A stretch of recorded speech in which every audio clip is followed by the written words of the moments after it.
A cobertura Gregário Tour de France 2022 é um oferecimento de Specialized, feita para ciclistas, por ciclistas. Olá, seja muito bem-vindo ao Gregário Cycling. Eu sou o Leandro Bittar e nesse episódio, junto com Álvaro Pacheco e Nicolas Sessler, a gente bate um papo com a Tota Magalhães, recém-consagrada bicampeão nacional sub-23, tanto de estrada quanto de contrarrelógio. O papo com ela é sobre o Tour de France e você vai se lembrar que no episódio passado a gente contou as experiências de dois convidados sobre o primeiro encontro com o Tour de France, como é que eles se apaixonaram por essa que é a maior prova do ciclismo mundial. Agora, a gente se dedica a falar para quem vai acompanhar o Tour de France pela primeira vez, para quem ainda está aprendendo como é que é a dinâmica dessa prova. É sempre muito difícil, é sempre muito rico em detalhes essa disputa, e esse podcast é dedicado a isso, um Tour de France para iniciantes. A gente lembra você que tem outros podcasts, inclusive já dispostos no feed, para ir um pouco mais a fundo na disputa. A gente vai ter também uma cobertura diária, todos os dias, às 5 da tarde, um boletim ao vivo. E aí sim, a gente vai falar um pouco mais sobre os detalhes. Aqui, a gente vai falar para quem está começando. Então esse é um podcast que é muito legal para você que já escuta Gregário Cycling sempre, mas também é um ótimo programa para você recomendar para quem vai começar a acompanhar. O Tour de France sempre é uma ótima porta de entrada para muita gente começar a acompanhar o ciclismo. Por isso, esse episódio, Tour de France para iniciantes, que começa agora.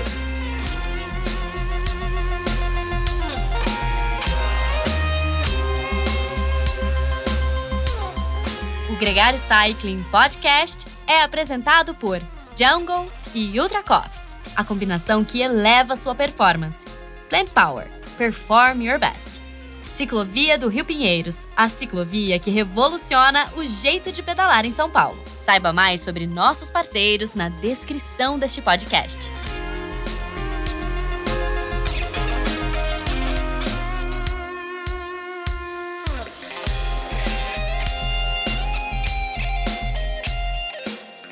Tota, muito bem-vinda de volta ao Gregário Cycling. É sempre um prazer ter você aqui com a gente. Super obrigada pelo convite. Estou muito feliz de estar aqui de novo. Acho que deve fazer quase um ano do último. Então, estou super feliz de estar aqui de novo.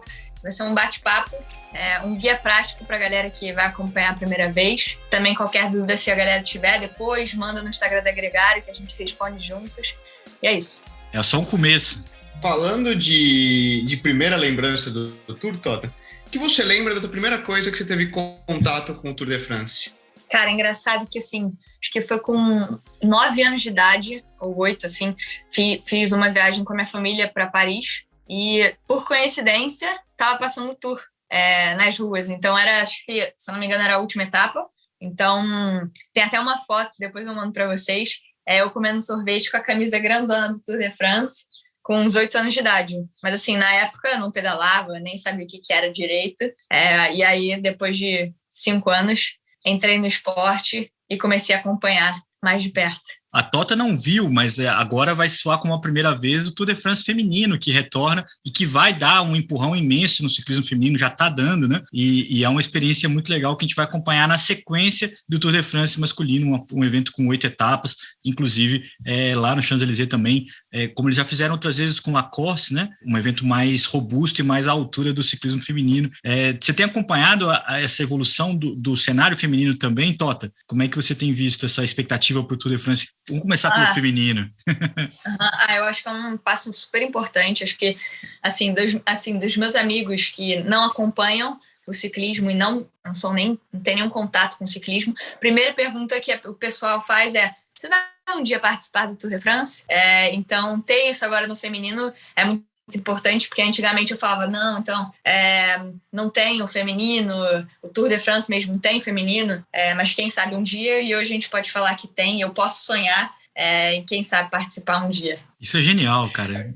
Aliás, tem uma coisa importante, porque não só que existam, mas também toda a discussão de que a premiação masculina e feminina seja igual, e também torcendo para que a quantidade de dias, hoje são 8 contra os 21, com 2 de descanso do Tour, mas quem sabe seja uma coisa mais longa, provando o que o ciclismo feminino pode realizar e entregar competitivamente, né? Exatamente, acho que esse é o primeiro passo. eu estava até pesquisando um pouco sobre a premiação dos ganhadores do feminino e do masculino. Ainda é assim, é um gap muito grande entre um e outro, mas é aquilo, estamos no caminho, a gente já conquistou ter um Tour de France, né? Então, quem sabe no próximo ano, com mais visibilidade, já não igualam isso, ou pelo menos chega mais próximo. Esse é o grande ponto, Tota, porque a visibilidade tem que vir junto, né? Tanto quanto a premiação. Algumas provas clássicas já estão dando a mesma premiação e principalmente estão valorizando, fazendo jus ao feito. Não necessariamente não precisa ser igual, a quilometragem também não precisa ser igual. O que mais precisa é ser valioso, ter significado no cenário feminino, né? Então, o Tour de France dá esse passo porque vai ter uma grande exposição e com certeza, ciclistas que vão correr essa prova vão ter um retorno até maior do que seria o próprio prêmio em dinheiro ou o próprio salário que elas recebem com o impacto que isso vai ter. Isso que você disse sobre o cartão de visita de quem é ciclista com o Tour de France é, inclusive, um dos motes do nosso programa, porque muita gente começa a assistir a prova e aí nota a paisagem, nota o pelotão cheio, nota e tem dificuldade de entender a dinâmica da prova, porque a gente vai explicar aqui os conceitos básicos e um pouquinho dos conceitos mais complexos, né, Nicolas? Porque é muito complexo e é muito cheio de nuances. O primeiro passo do básico já é difícil de controlar. Então, quem tem dúvida e não entende muito, bem-vindo ao clube, todo mundo começou por aí. Minha primeira prova, assim, mais séria, mais profissional, foi o torneio de verão, que acho que é no interior de São Paulo. E assim, eu chegava lá, estava completamente perdida, sem entender qual é a dinâmica do pelotão. Então, assim, custa esforço para entender a dinâmica dentro e fora do pelotão, para quem está assistindo e para quem está lá dentro. Até porque uma das primeiras coisas que quem não conhece ciclismo não entende, diferente de outras corridas, é que quem está na frente o tempo todo está na pior posição para vencer aquela prova toda. Mas a primeira coisa é entender que quem está na frente não necessariamente está na posição de ganhar, mas acho que vale um ponto atrás de quão superlativo é o Tour de France, e todos nós que pedalamos, temos algum amigo que não pedala, eu já ouvi essa pergunta, mas você pedala Tour de France? Assim, entender que aquilo é um elemento para uma pequena minoria de atletas mundiais que tem uma capacidade superlativa, um treinamento, um histórico, porque nós estamos falando de, Nicolas, me corrija, quantos quilômetros com quanto de altimetria em 21 dias? Eles devem somar, Álvaro, aí aproximado, próximo de 3.450 mil metros de acúmulo de subida, né? O que é isso? Seria o equivalente a subir, vamos falar, 5 vezes o Monte Everest ao longo de 3 semanas. Isso você soma, né, a diferença de altitude de quando ele começa a subir e a diferença de altitude, a quantos metros acima do mar ele termina aquela subida. Isso você vai somando ao longo dessas semanas todas, dá essa referência dos ciclistas. E o cansaço acumulado, os tombos que não curam, não é só aparecer lá os resfriados, as infecções digestivas, é tudo que vai acontecendo nessa caravana, né? Pensa na sua vida particular, 3 semanas, do que acontece no seu dia a dia durante 3 semanas, e o pelotão vive isso correndo 200km por dia, na média, vamos dizer assim, do que é uma grande volta. É claro que isso também é um ponto que a gente tem que abordar, são etapas diferentes, com objetivos diferentes, até mesmo com biotipos de ciclistas diferentes para cada uma dessas funções, mas a gente não precisa entrar nesse mérito ainda, porque senão a gente vai perder o fio da meada. O Tour de France é mais do que tudo uma prova de resistência, né? São 21 dias seguidos, acumulativos, são 24 dias, né? Porque tem 3 dias de descanso essa edição de 2022, nas 3 segundas-feiras. Então, do dia 1 de julho ao dia 24 de julho, são 21 etapas. O formato de disputa é quem percorre as etapas com o menor tempo acumulado. Então, todo dia o pelotão larga junto, todo dia a diferença entre eles é somada na classificação geral. Quem tem o menor tempo somado veste a tão sonhada camisa amarela, que é a camisa de líder. Isso já é uma distinção, uma coisa particular da prova, que também a gente vai explicar aqui, porque é um símbolo tão importante. No passado, o Tour de France já foi disputado por pontos também, Nicolas, e hoje é a camisa verde, que elege muitas vezes o melhor sprinter da competição. Mas vamos por partes. Primeiro, o que eu tinha mais curiosidade em saber, para tentar mostrar para as pessoas, quantos dias seguidos você já pedalou, Tota, sem descansar? Sem descansar, eu acho que foi mais ou menos isso. Assim, óbvio que com muito treino leve, 1 horinha girando e tal, mas sem descansar, sem parar um dia, acho que foram uns 20 dias, assim, 2, 3 semanas no máximo. Disso não passa, mas é aquilo, tipo, nada comparado com o que eles fazem, né? Eles pedalam 6 horas e no dia seguinte estão na prova. Exato. Esse é um ponto importante, dizer o quanto que o acúmulo e a resistência são fatores importantes numa competição como essa. E isso traz o que o Álvaro falou da importância de você entender a conservação de energia, guardar para o momento certo o seu melhor. E isso traz também a ideia do pelotão, né, Nicolas? Porque não é o cara que está na ponta da prova, não é o cara que está na fuga, que necessariamente está liderando aquela disputa. Tem uma grande dança aí, que é o arranjo do pelotão com a fuga e com o meio do pelotão, né? Quem é o líder dos ciclistas, né? Acho que é importante ressaltar que, assim, o ganhador do Tour de France não necessariamente foi o cara que mais fez força, justamente por conta disso, que cada um tem dentro da equipe, cada um tem sua característica, cada um tem seu papel. Então, a gente vê uma pessoa lá em cima do pódio, mas que, na verdade, é, assim, um time enorme de gente fazendo aquilo dali acontecer. Então, é a equipe que ganha e não necessariamente só um atleta.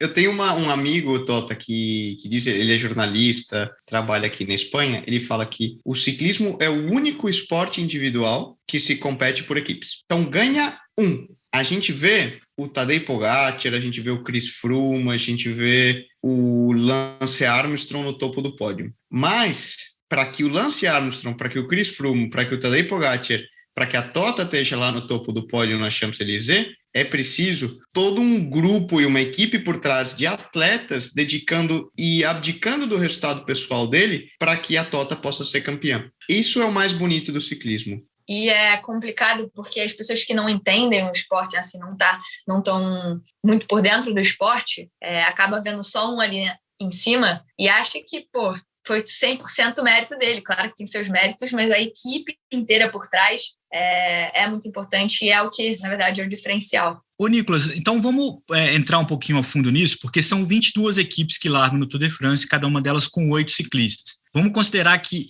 o Tadej Pogacar, o atual bicampeão da prova, é o favorito, é o líder da equipe UAE Emirates. Junto com ele, tem 7 outros ciclistas. Quais são mais ou menos as funções ideais ali desses 7 nomes que vão estar junto com ele? O Tadej Pogacar, só repetindo, é o ciclista que vai ser moldado para completar a prova no menor tempo possível. E ao redor dele, os outros 7 nomes. Bom, quando você vai montar uma equipe, né, você precisa tentar prever todas as situações que possam acontecer ao longo dessas 3 semanas, analisar o percurso e entender como que a gente vai apoiar ao Pogacar da melhor maneira. Em princípio, esses outros 7 ciclistas da equipe são os gregários, até fazendo uma brincadeira com o nome. O gregário, então, são justamente esses outros ciclistas que vão trabalhar e vão se colocar em função do Pogacar para que ele vença e para que o resultado final seja o melhor para a equipe. Esses ciclistas, o que eles vão fazer? Numa corrida de bicicleta, a gente tem o componente do vácuo, da resistência ao vento. E quando você anda atrás de um ciclista, ou seja, no vácuo, o que acontece? Você tem essa resistência ao ar, ela é rompida, né? Ela quebra, e você acaba tendo que fazer menos força para pedalar, vamos dizer, no vácuo do outro ciclista. Isso é um efeito da física normal e acontece com todos. Você pode olhar nos esportes como a Fórmula 1, se você já reparou, por exemplo, quem brincou de mãozinha quando era criança no carro, né? E que a mãozinha, você vê que você coloca a mão para cima ou para baixo, ela muda. Se você aproximasse do espelho retrovisor, você via que você não pegava vento. E a analogia é essa. A gente tem que colocar uma série de espelhos retrovisores para que o Tadej Pogacar vá atrás e economize o máximo de energia possível. Por quê? A gente sabe que o Pogacar é um cara que tem muito potencial, sobe muito bem e é capaz de aguentar essa resistência e essas potências elevadas nas subidas por um período muito prolongado. Os outros ciclistas também são muito bons, porém talvez eles não tenham essa mesma potência que o Pogacar tem. Então, qual que é o objetivo final de uma equipe? Fazer tudo o que for possível para que o Pogacar esteja o mais protegido possível do vento, economize o máximo de energia que ele possa e chegue no momento decisivo da prova o mais fresco possível para ele poder realizar o que a gente chama do ataque dele, né? O momento decisivo da prova e ter o máximo de força possível disponível para ele ainda. Agora, vale acrescentar que cada equipe sabe do talento e do orçamento que tem para que objetivo tem no Tour de France. Então, nós estamos falando do AE, nós estamos falando da Jumbo-Visma, nós estamos falando, eventualmente, da Ineos, como equipes, Movistar, que tem chance, mas tem várias equipes, às vezes convidadas continentais, que estão ali para fazer parte do espetáculo e que o momento de brilhar talvez seja numa fuga, talvez seja ganhar uma etapa. Então, essa equipe talvez tenha um desenho um pouco diferente, porque, dependente, ela vai ter um sprint para tentar ganhar uma etapa de sprint na hora que os outros não estejam mais com aquela agenda. Então, essa é outra coisa para entender, que cada equipe tem um objetivo diferente de estar lá e nem todas elas têm chances reais e estão trabalhando com chances reais para estar no pódio de levar uma camisa da geral, né? É por isso, inclusive, que o Tour de France elege outras formas de classificação. Então, nem todo time vai poder brigar pela camisa amarela, e isso, com o tempo, se tornou algo muito chato, porque se você não tinha um candidato à camisa amarela, você estava ali muito coadjuvante, a sua equipe. Então, eles criaram a camisa verde, que elege o ciclista mais regular, que pontua. Depois, posteriormente, eles criaram pontos intermediários, não só o ponto na meta, e também a camisa de bolinhas, a tão destacada camisa de bolinhas vermelhas, que soma os pontos das montanhas. Então, a cada subida que o pelotão passa, os líderes daquelas classificações, os primeiros que passam por ali pontuam, e isso cria uma classificação secundária, que a gente chama. Além disso, o ciclista que tem até 25 anos, que está na prova, tem também uma disputa entre eles que veste a camisa branca. Então, só aí, a gente está falando de uma principal, que é o maior objetivo, a amarela, e 3 secundárias. Fora isso, você ainda tem outras premiações que dão essa visibilidade que você falou, Álvaro. O ciclista que fica mais tempo na fuga, que dá mais combate, que dá mais brilho para a disputa, ele sobe no pódio e no dia seguinte ele larga com um número diferente dos seus companheiros, que todo mundo tem um número preto com fundo branco. Ele usa um fundo vermelho com a letra branca. Ele é o ciclista mais combativo da prova. Essa normalmente é uma honraria para algum francês ou para algum ciclista de uma equipe, como você falou, para a Continental. Além disso, você tem o prêmio para a melhor equipe, então é um prêmio que celebra os 3 melhores ciclistas de cada equipe por etapa. Isso também é um prêmio valioso, porque no pódio em Paris sobem todo o time lá para tirar uma foto, e isso é uma classificação que se torna importante, apesar de secundária. E falando em prêmio, outra coisa interessante do ciclismo como um todo é de que a consciência que, como o Nicolas mencionou, é um esporte individual praticado de forma coletiva, o prêmio é dividido igualmente, o prêmio da prova é dividido igualmente entre todos os ciclistas da equipe. Então, o ciclista que ganha a camisa de líder, etc., diz a tradição do ciclismo que ele deve repartir o prêmio dele entre todos os membros da equipe. Essa não entendo que é uma regra escrita pela UCI, mas é uma parte da cultura do ciclismo, de reconhecer o quanto aquilo é coletivo. Só pontuar, Álvaro, na realidade é assinado pelos ciclistas profissionais. A gente tem uma associação e no início do ano todas as equipes assinam com a associação como eles vão repartir os prêmios das provas. Olha, que legal. Então, na realidade, ele é assinado previamente e acordado entre... Aí cada equipe tem a sua maneira, mas a equipe diz, olha, a gente vai dividir entre os atletas que correram uma proporção igual, mais uma proporção para o staff, mecânicos e etc. Outros podem dizer, olha, a gente reparte independente de quem correu ou não, com todos da equipe, inclusive os atletas que não estavam naquela prova. Aí fica um pouco em cargo de cada equipe, de cada grupo de atletas, mas ele é assinado previamente com a Associação dos Ciclistas Profissionais. Isso eu não sabia. Esse combinado antes é muito bom, né? Porque o que é combinado não é caro, né, Tota? Depois que decide, depois que ganha, decidir como é que vai ser a distribuição é muito mais complicado, né? Tipo, faz o Pix pra mim. Tô fazendo. Espera aí. Espera sentado. Mas o fato, né, Nicolas, é que essas premiações, principalmente no Tour de France, assim, você também tem experiência para contar sobre isso, a visibilidade, o retorno indireto até dos contratos que os ciclistas constroem, dos grandes ciclistas constroem com as equipes, remuneram muito mais do que a premiação, né? Ao todo, o Tour de France vai dar 2.300.000 euros de premiação esse ano. O Giro de Itália deu 1,5 milhão, na soma de todas as premiações. Isso inclui bonificação de meta, tudo. O campeão do Tour de France, se eu não me engano, ganha 450.000 euros até hoje. Esse prêmio é assim desde sempre. Mas, justamente por isso, o prêmio indireto dele é muito maior, né?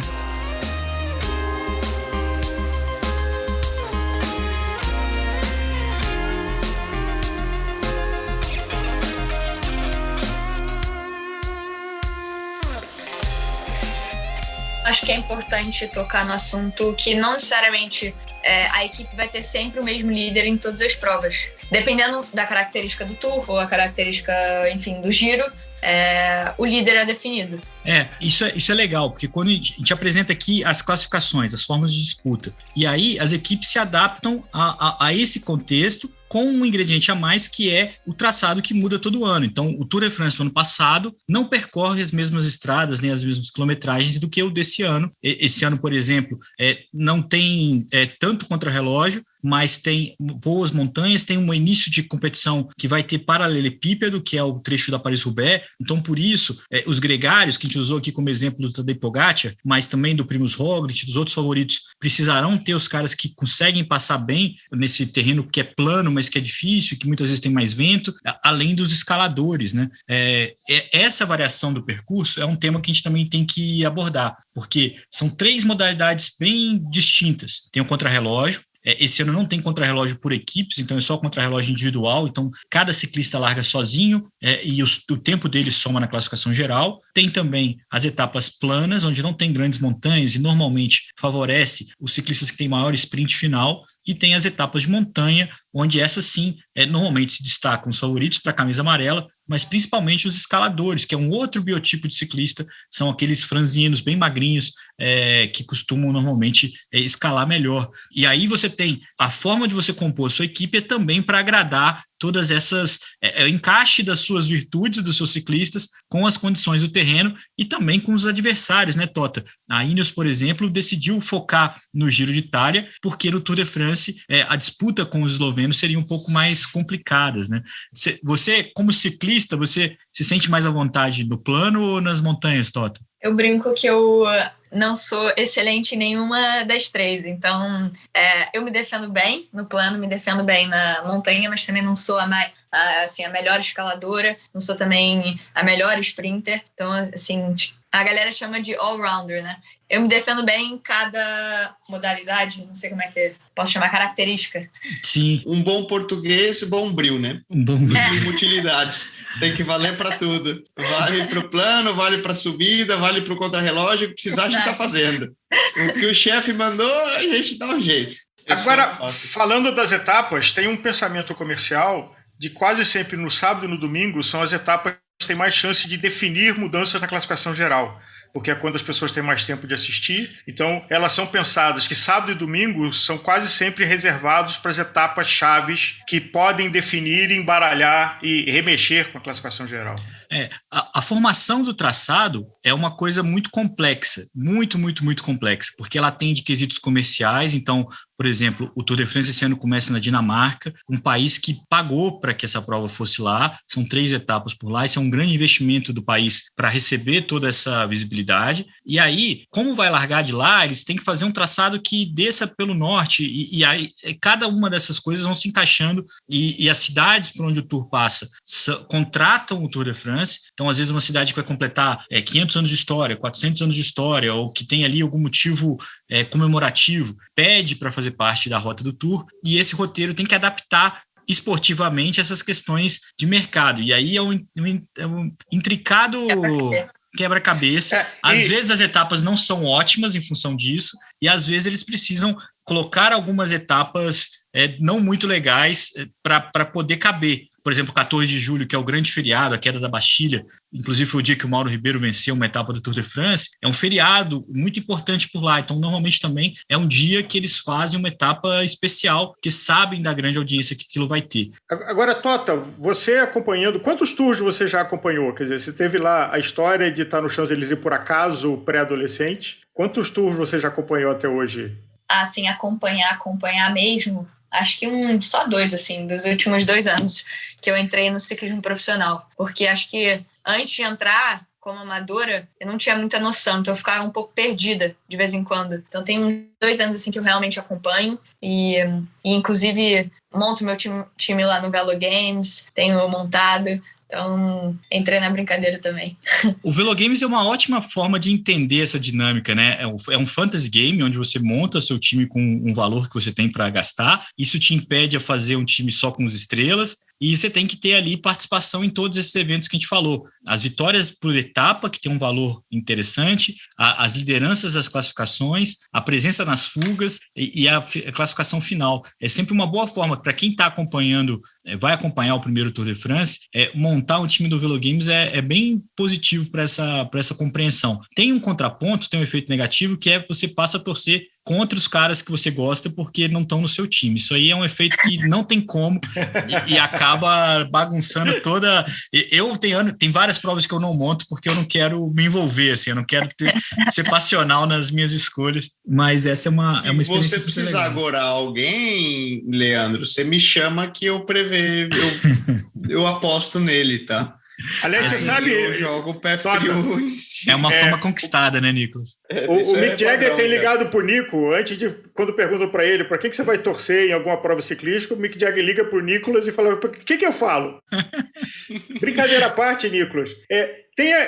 A partir de uma determinada etapa, claramente existem duas disputas. Existe uma disputa para ganhar a etapa, e existe a disputa das camisas. E aí, nesses momentos, começam a ter as fugas que vingam, que é muito emocionante, porque tem situações que alguém foge com 80, 100 quilômetros e fica lá um grupo de 3, 4, 5 sozinhos, e a 50, 200 metros da chegada, o pelotão engole e passa por cima. Mas tem momentos, como aconteceu recentemente no Giro de Itália, e 6 ou 7 vezes, que a fuga vinga.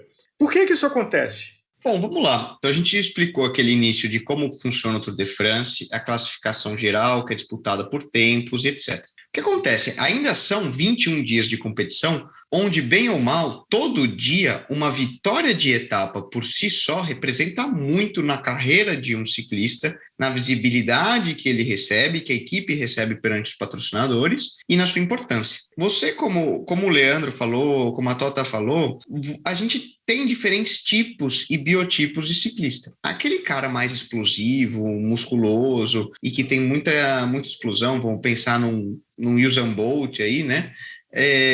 Comparando um Usain Bolt com um maratonista queniano, são tipos diferentes. O Usain Bolt não vai conseguir acompanhar o queniano numa subida. Isso fica claro para a gente entender. Porém, não quer dizer que o Usain Bolt não possa vencer etapas e conquistar grandes coisas também nesse Tour de France. Essas são as etapas, vamos pensar no Usain Bolt como sendo um sprinter, um velocista. Ele é o cara que vai disputar e ser designado para as etapas planas. Aquelas que chegam num sprint, onde todo o pelotão, o grupo, chega compacto e vai disputar na meta. O que representa? Dentro do Tour de France, você passa a ter objetivos secundários e objetivos dia a dia, que são justamente as vitórias de etapas, as camisas que o Leandro descrevia, entre outros. Na medida que a prova vai evoluindo e que você começa a ter algumas características já premeditadas para quem são os atletas que vão disputar a classificação geral, quem são os atletas que estão disputando essa camisa verde, que é a camisa por pontos que o Leandro mencionou, quem são os atletas que vão disputar a camisa de montanhas, que são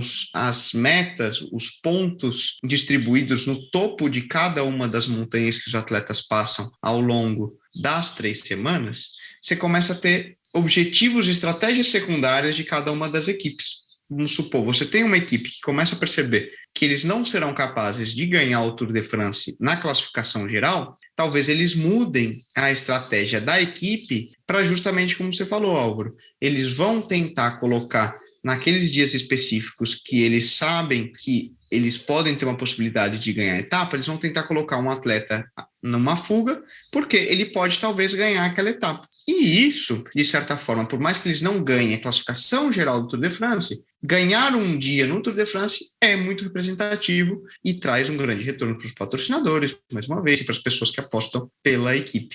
Quando a gente fala que cada equipe tem seus interesses, a gente tem que mencionar que cada ciclista aprende a jogar com o interesse da sua equipe e das equipes rivais para benefício próprio. Então, se tem um camisa amarela de uma equipe que está segura por essa briga pela geral e ele vai buscar uma fuga, ele sabe que ele não vai ser marcado por aquela equipe da camisa amarela, então a chance dele vingar é maior. Ou o contrário, se ele sabe que no pelotão tem só um sprinter muito bom que está batendo todo mundo, ele sabe que o pelotão também não vai trabalhar para esse sprinter. Então, a chance da fuga vigar é maior. É uma série de combinações desses múltiplos interesses que variam a cada instante. Assim, a gente acompanhou no Giro de Itália as provas largando desde o início da etapa, né? A gente viu as primeiras formações da fuga, da bandeira de largada, e os ciclistas vão buscando formar a fuga. O pelotão decide quem vai entrar nessa fuga, e decide pelo ritmo que ele coloca e decide também pela posição física. Em vários momentos, escapam 3, 4 ciclistas, eles fecham a rua, fica a Quick Step inteira ocupando o espaço da rua e ninguém consegue passar mais. Uma analogia do ciclismo, ele é um jogo de xadrez, para a gente entender.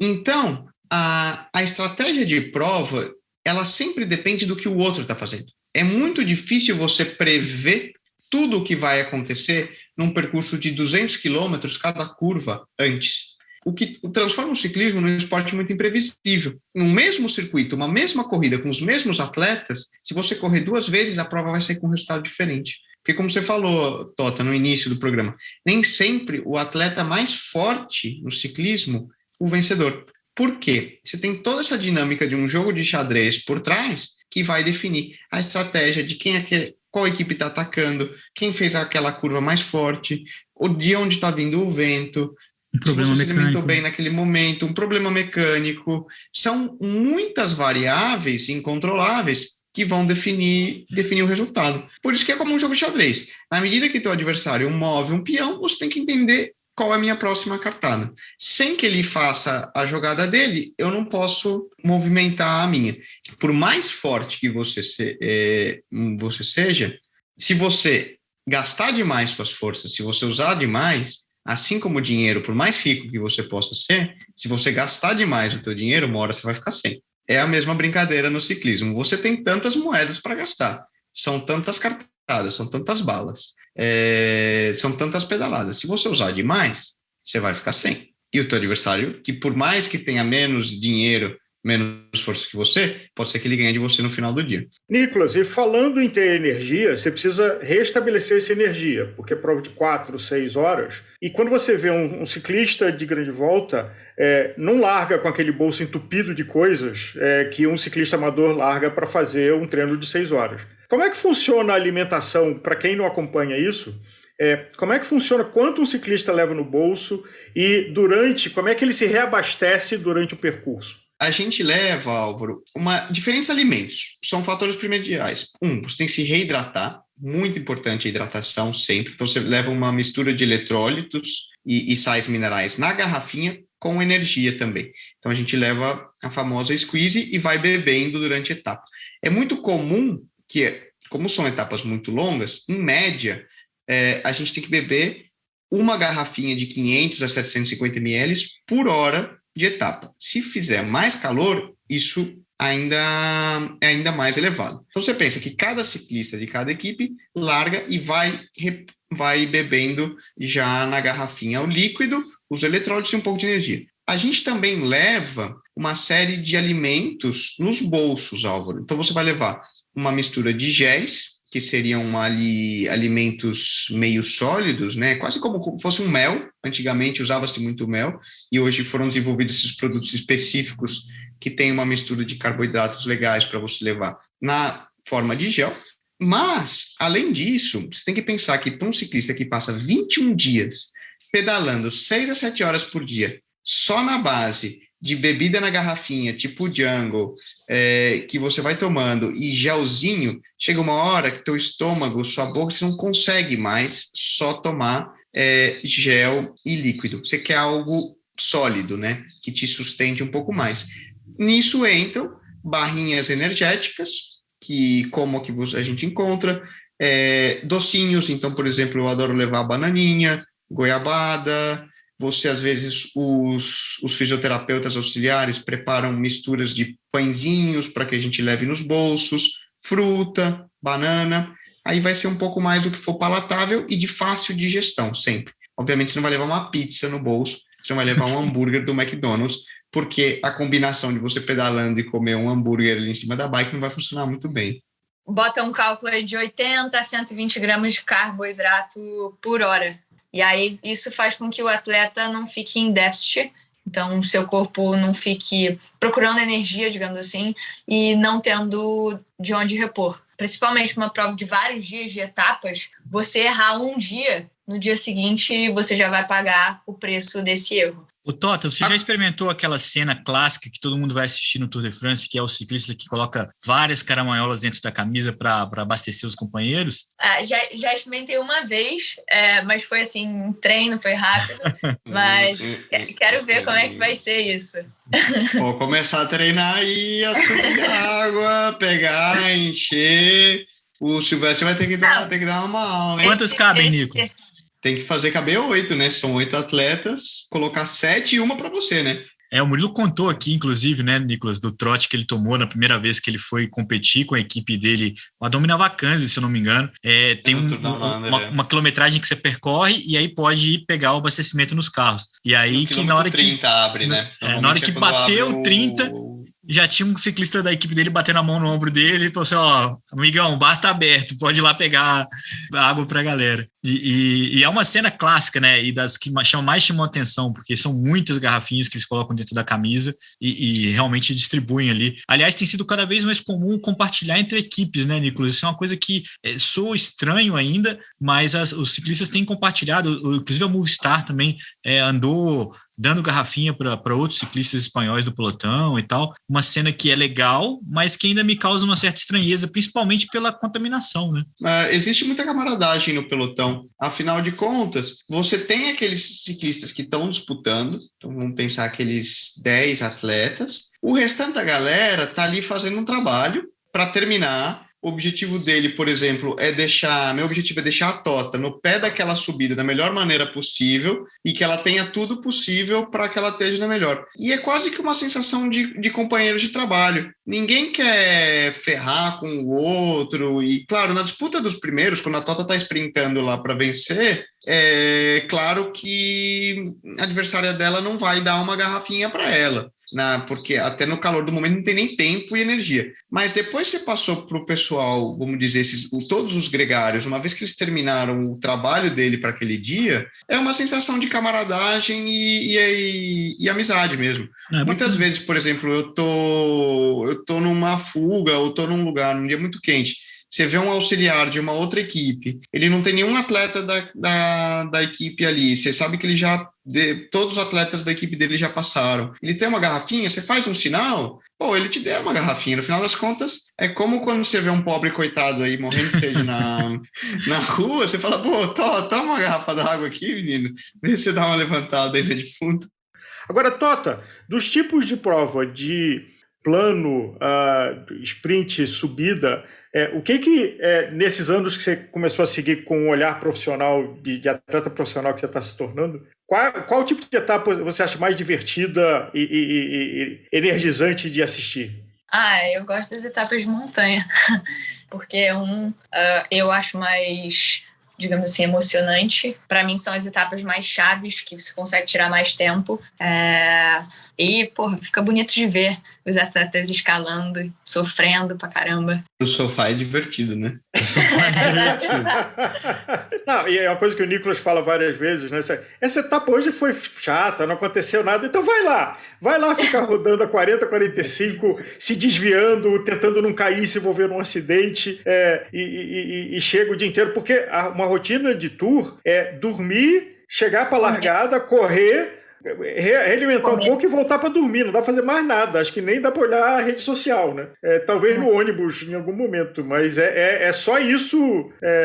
Viver o tour 24 horas por dia, nesse ano aqui, 24 dias seguidos. Até porque no dia de descanso não é 100% de descanso, né? Não. O dia de descanso, você não tem etapa, mas todos os ciclistas saem para treinar, saem para fazer um giro leve na bicicleta, porque o nível que a gente coloca o corpo em 21 dias de competição de estresse é tão elevado que se de repente você parar, como se você batesse contra um muro, né? O corpo vem naquele overdrive, naquele estado de adrenalina e tensão, todos os dias competindo, você espremendo o máximo dele. De repente você para, o corpo... O corpo descobre o que é bom. Exatamente, ele entendeu... Aconteceu aqui, de repente eu parei de sofrer e tomar pancada todo dia, eu acho que eu posso entrar no modo de defesa.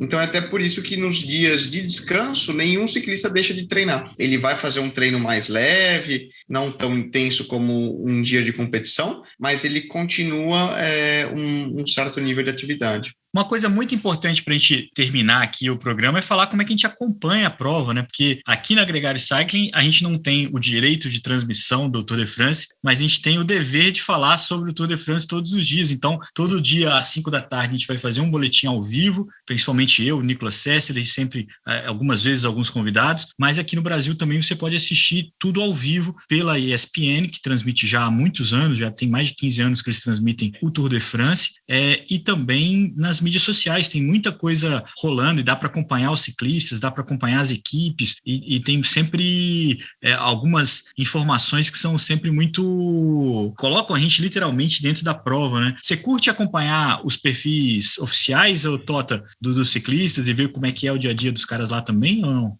Com certeza, e ainda vejo vídeos no YouTube dos bastidores, tô sempre ligado. Os documentários são muito reveladores também, né? Desde o da Movistar, que é o mais famoso desse passado recente, mas todas as equipes também têm feito, da Jumbo, foi muito legal também, eles lançaram agora um sobre o Tour de France do ano passado, que é muito rico em detalhes, dá para também sentir muito o clima do que é essa prova, né? A série deles é O Dia Menos Esperado, tá na Netflix, a 3ª temporada já estreou na Europa, a gente tá esperando ela chegar aqui também no Brasil, e é muito legal um detalhe, porque eles são muito verdadeiros, eles não escondem as lambanças que eles fazem, assumem ali os erros, eles que têm um time feminino muito, muito vencedor, né, com a Annemiek van Vleuten principalmente, e também tem alguns papéis interessantes no masculino, mas a aposta deles com o tridente nos últimos anos sempre rendeu melhores documentários do que performance, Nicolas Sessler.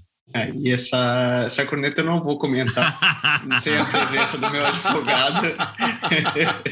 Tá bom, muito bem. Não estou autorizado a dar declarações sem a devida presença.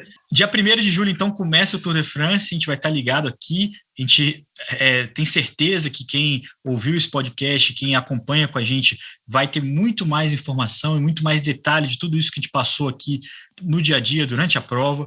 A gente vai entrar em alguns detalhes que por hoje a gente passou um pouco por cima, mas principalmente a gente trouxe o contexto e a valiosa participação aqui da Tota Magalhães com a gente nesse programa. Tota, muito obrigado e um ótimo Tour de France para todos nós. E peraí, uma pergunta antes de fechar, né?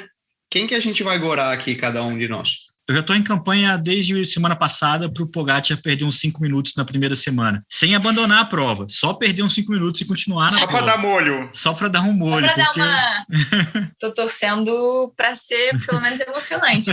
Exato. Porque, na minha opinião, a camisa amarela já tem dono, mas eu espero que seja uma disputa mais acirrada. E acho que essa é uma das graças de qualquer esporte, do ciclismo especificamente. Tem tanta coisa imprevisível para acontecer. A gente viu isso no Giro desse ano. Apostas, tem imprevistos, né? Tem acidentes bobos que tiram a pessoa da prova. Tem uma situação Covid que ainda está viva, né? Então, vamos ver. Agora, tem tudo para ser um tour, depois desses 2 anos meio quebrados, eu acho que é um tour de verdade, para valer, para a gente se emocionar, torcer na cadeira até o último dia e virtualmente beber champanhe com eles a caminho ali antes deles entrarem no circuitinho do Champs-Élysées. Nicolas, vai lá. Nicolas não, Álvaro, não pergunta para ele.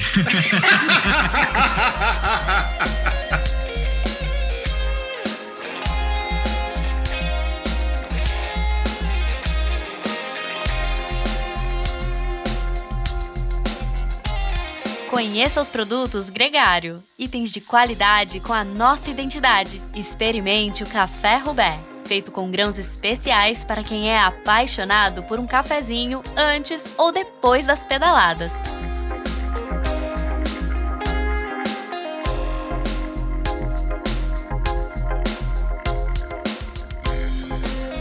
Vamos lá, agora vamos pro Tour e vamos acompanhar isso de perto. Muito obrigado a todo mundo que acompanhou a gente nesse podcast. Lembrando que a gente vai estar, realmente, vou repetir aqui, ao vivo, todos os dias, a partir das 5 da tarde, com o boletim diário do Tour de France. Um grande abraço para você e até lá!